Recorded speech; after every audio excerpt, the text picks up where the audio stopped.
Police say a man pardoned for his actions on January 6 is under arrest after allegedly threatening to kill Hakeem Jeffries. New York police say the 34-year-old suspect is charged with making a terroristic threat against the House Minority Leader. Let's bring in ABC's Alex Mallon for more on that. So, Alex, what's the latest here? Yeah, we know that Christopher Moynihan was taken into custody on Saturday under charges by the New York State Police that he made terroristic threats against Democratic leader Hakeem Jeffries.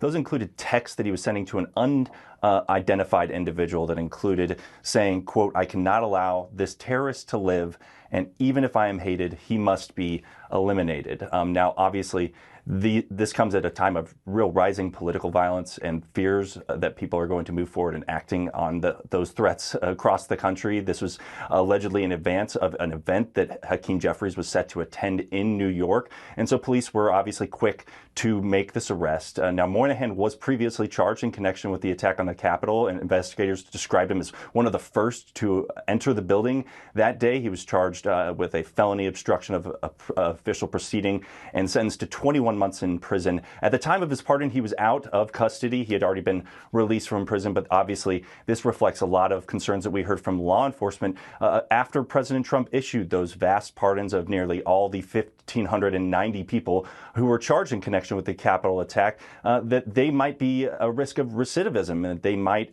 level threats such as these. We've actually seen several January 6 rioters commit crimes in the wake of these pardons, but this is the first known instance we've seen of a Jan 6 rioter committing something in the way of political violence. And Alex, we're already hearing from some lawmakers about this. How are they responding?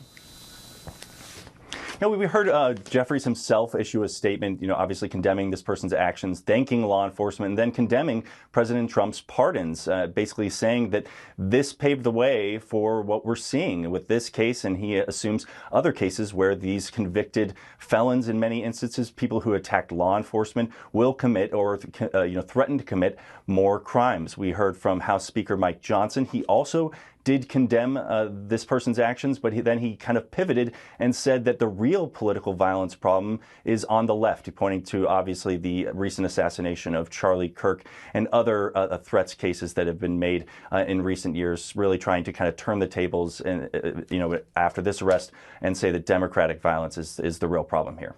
All right, Alex Mallon, thank you.